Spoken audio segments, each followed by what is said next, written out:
ምግብ ከተመገቡ በኋላ ሁል ጊዜ የሆድ መነፋት፣ የደረት ህመም፣ የግራ የሆድ ክፍል ምቾት ማጣትና ማቃጠል ይሰማዎታል?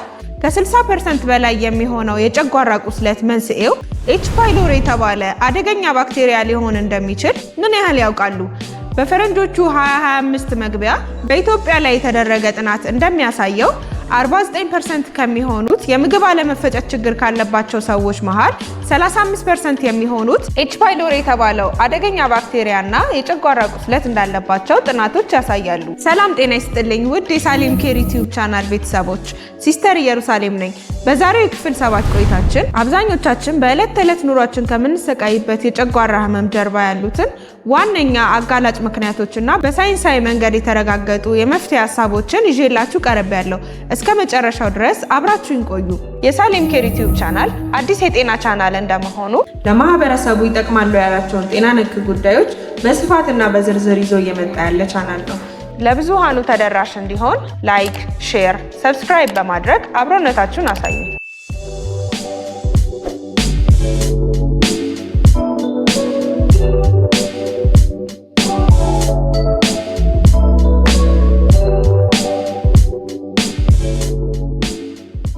ጨጓራችን ለምግብ መፈጨት ሂደት ወሳኝ ሚና የሚጫወት የውስጥ የሰውነታችን ክፍል ነው። በላይኛው የግራ የሆዳችን ክፍል ላይ ይገኛል። ሃይድሮክሎሪክ አሲድ የተባለ ጠንካራ አሲድን ያመርታል። ያም ለምግብ መፈጨት ሂደት ወሳኝ ሚና ይጫወታል። ጎጂና ጥገኛ ባክቴሪያዎችን ይገላል። እንዲሁም በሽታ የመከላከል ስርዓትን ይቆጣጠራል። ለጨጓራ ቁስለት ወይም ለጨጓራ ህመም ዋነኛ አጋላጭ ምክንያቶች የሚባሉትን እናነሳለን። የመጀመሪያውና አደገኛው ኤች ፓይሎሪ የተባለ ጎጂ ባክቴሪያ ነው። ይህም ባክቴሪያ ከጨጓራችን አሲድ አቅም በላይ ነው። ይህም የሆነበት ምክንያት በጨጓራችን የውስጠኛው ሽፋን ላይ ይገኛል። ራሱን ከአሲድ ለመከላከል መርዛማ ፕሮቲኖችን ያመርታል። እነዛም ፕሮቲኖች ጨጓራችን ላይ በቀጥታ ቁስለትና እብጠት ያስከትላሉ። ይህ ባክቴሪያ የት ይገኛል ካልን የተበከለ ምግብና ውሃ ላይ ሊሆን ይችላል። ንጽህናቸው ባልተጠበቀ ፍራፍሬዎች፣ የእጅ ንጽህናን ባለመጠበቅ፣ በተለያዩ ኢንዳይሬክት በሆኑ ምክንያቶች ወደ ሰውነታችን ሊገባ ይችላል ማለት ነው። ሁለተኛው ያለ ሐኪም ትዕዛዝ የሚወሰድ የህመም ማስታገሻ መድኃኒቶች ናቸው። እነዚህን መድኃኒቶች በተደጋጋሚ በምንጠቀምበት ጊዜ የጨጓራችን ሙኮሳ እንዲላጥ ትልቅ ምክንያት ሊሆኑ ይችላሉ። በዚህም ምክንያት የጨጓራ ቁስለት ያስከትላሉ። ሶስተኛው ካፊን ነገሮችን፣ ስፓይሲ የሆኑ ምግቦችን፣ ትኩስ ምግብና መጠጦችን በብዛት የሚጠቀሙ ሰዎች የጨጓራ አሲድ በእጥፍ እንዲመረት ያደርጋሉ። የጨጓራ ሙኮሳ እንዲላጥ ትልቅ ምክንያት ይሆናሉ። በተለይ ደግሞ ሲጋራን በብዛት የሚጠቀሙ ሰዎች የደም ስሮች መላላት ያስከትላል። በዚህም ምክንያት የጨጓራ ቁስለት ሊያስከትል ይችላል። ከፍተኛ የሆነ የአሲድ ምርት እንዲመረት ሊያደርግ ይችላል ማለት ነው። በሽታዎቹን ጠቅለል አድርገን በሶስት መንገዶች ከፍለን ማየት እንችላለን። ከዛ በፊት የጨጓራችን ሃይድሮክሎሪክ አሲድ የተባለው አሲድ ሲበዛ ብቻ ሳይሆን ሲያንስም ችግር ነው። የጨጓራችን አሲድ በሚያንስበት ጊዜ አላስፈላጊ የሆነ የባክቴሪያ መራባት ይከሰታል። የማዕድናት እጥረት፣ ሚኒራሎች እንደ ቫይታሚን ቢ12 ሊሆን ይችላል፣ ዚንክ፣ ካልሲየም ያሉት እጥረት ሊከሰት ይችላል።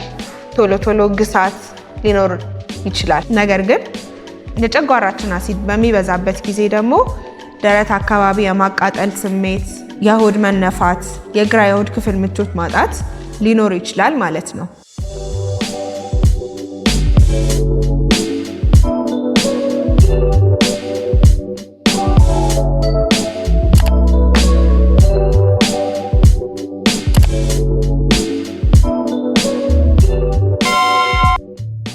ወደ በሽታዎቹ ስንሄድ የመጀመሪያው ዲስፔፕሲያ ወይም የምግብ አለመፈጨት ችግር ነው። ዲስፔፕሲያ ራሱን የቻለ በሽታ ሳይሆን የተለያዩ ምልክቶች ስብስብ ነው። የመጀመሪያው ቶሎ የመጥገብ ስሜት፣ የምግብ አለመፈጨት ችግርና የግራ የሆድ ክፍል ምቾት ማጣትና የማቃጠል ስሜት ናቸው። ሁለተኛው ገርድ ይባላል። ጋስትሮኢሶፋጊያል ሪፍለክስ ዲስኦርደር ይባላል። አሲዱ በሚበዛበት ጊዜ ወደ ጉሮሯችን እየመጣ ሲረብሸን፣ ያም ደረት ላይ ከፍተኛ የማቃጠል ስሜት ሲፈጥር የሚከሰት ከባድ ህመም ነው ማለት ነው። ሶስተኛው ፔፕቲክ አልሰር ዲዚዝ ይባላል። ይህም የጨጓራችንና የትንሿ አንጀት የመጀመሪያው ክፍል ሽፋን መከላከያ ሽፋኑ ወይም ሙኮሳው በአሲድ ተቦርቡሮ ከልክ ያለፈ ሲጎዳ የሚከሰት በአንጀትና በጨጓራ መሃል ያለ ቁስለት ነው ማለት ነው። በዚህ ምክንያት የሚከሰት ከፍተኛ የጨጓራ ህመም ነው። የጨጓራ ህመም ወይም የጨጓራ ቁስለት ምልክቶችን ጠቅለል ለማድረግ ያክል ከፍተኛ የሆነ ክብደት መቀነስ፣ የምግብ ፍላጎት መቀነስ፣ ደም የቀላቀለ ትውከት፣ ሲያስታውኩ ደህና መሆን፣ ምግብ ሲበሉ ከፍተኛ የሆነ የግራ የሆድ ክፍል ላይ ምቾት ማጣት፣ እነዚህ ዋነኛ ምልክቶቹ ናቸው። ወደ መፍትሄ አማራጮቹ ስንመጣ ላይፍ ስታይልን ማስተካከል፣ መደበኛ የአካል ብቃት እንቅስቃሴ ማድረግ እንዲሁም ሌሎች ተጨማሪ ምርመራዎችን ማድረግ ይመከራል። ላይፍ ስታይልን ማስተካከል ስንል መደበኛ የአካል ብቃት እንቅስቃሴ ማድረግ፣ አየር ወደ ውስጥ በደንብ ማስገባት ማስወጣት። ያን በምናደርግበት ጊዜ የምግብ ማስተላለፊያ ቱቦ ጡንቻዎች እንዲጠነክሩ ያደርጋል። ያ ለምግብ መፈጨት ሂደት ጥሩ ሚና ይጫወትልናል። አመጋገብ ላይ በምንሄድበት ጊዜ ደግሞ በአንዴ ብዙ ከመመገብ ይልቅ ትንሽ ትንሽ ለተለያዩ ሰዓታት ትንሽ ትንሽ አድርገን ሰዓቱን አርዝመን ብንመገብ ይመከራል። እንዲሁም በፋይበር የበለጸጉ ምግቦች፣ በቫይታሚን የበለጸጉ ምግቦችን ብንመገብ ይመከራል። በሳይንስ የተረጋገጡ የአመጋገብ መርሆቹን ስንመለከት ግዴታ ይሄን ብሉ ብቻ የሚል ሪኮመንዴሽን የለም። ነገር ግን ስንበላቸው ምቾት የማይሰጡንን ምግቦች መተው፣ ስንመገባቸው ምቾት የሚሰጡንን ምግቦች መቀጠል ይመከራል። እንዲሁም ከልክ ያለፈ የሚያቃጥሉ ምግቦች፣ ከልክ ያለፈ ትኩስ የሆኑ ምግቦችን፣ መጠጦችን ባንመገብ ይመከራል። ወደ ምግቦቹ ስንሄድ አንደኛው አብሽ ነው። አብሽን ከተለያዩ ምግቦች ጋር ሊሆን ይችላል፣ በሚጠጣ መልኩ ሊሆን ይችላል፣ መጠቀም እንችላለን። አብሽ ወይም ፌኖግሪክ በውስጡ ያለው ጋላክቶማናን የሚባለው ንጥረ ነገር የጨጓራችን ሙኮሳ በአሲድ እንዳይሸረሸር ይረዳል። ስለዚህ የጨጓራ ቁስለት እንዲድን ያደርጋል ማለት ነው። ሌላ ሁለተኛው በዚንክ የበለጸጉ እንደ አጃ፣ የዱባ ፍሬ፣ ተልባ ያሉትን በምግብ መልክ በፍትፍት መልክ ሊሆን ይችላል፣ በሚጠጣ መልክ አድርገን ብንጠቀም ጤናማ የሆነ የማዕድናት አብዞርቤሽን፣ የሚኒራሎች አብዞርቤሽን በሰውነታችን ውስጥ እንዲኖረን ያደርጋል።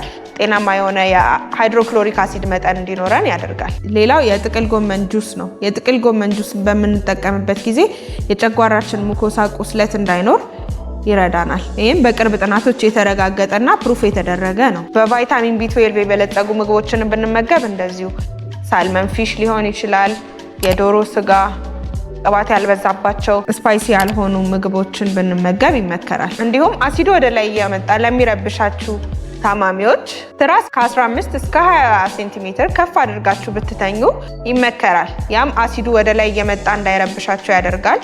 ማታ ላይ ደግሞ እራትን በጊዜ መመገብ፣ ከእንቅልፍ ከ2 እስከ 3 ሰዓታት በፊት ምንም አይነት ምግብ አለመመገብ ይመከራል። የዛሬው የክፍል 7 ቆይታችን ይሄን ይመስል ነበር። የዛሬውን ሴሽን በሚመለከት ሀሳብ፣ አስተያየት፣ ጥያቄዎች ካሏችሁ ኮሜንት ቦክስ ላይ ጻፉልኝ። በተጨማሪም ይጠቅማቸዋል ላላችኋቸው ወዳጅ ዘመዶቻችሁ ሼር እንድታደርጓቸው አበረታታችኋለሁ። በቀጣይ ክፍል እስከምንገናኝ ሰላም ጤና ይስጥልኝ። የሳሌም ኬር ዩቲዩብ ቻናል አዲስ የጤና ቻናል እንደመሆኑ ለማህበረሰቡ ይጠቅማሉ ያላቸውን ጤና ነክ ጉዳዮች በስፋትና በዝርዝር ይዞ እየመጣ ያለ ቻናል ነው። ለብዙሃኑ ተደራሽ እንዲሆን ላይክ፣ ሼር፣ ሰብስክራይብ በማድረግ አብሮነታችሁን አሳዩ።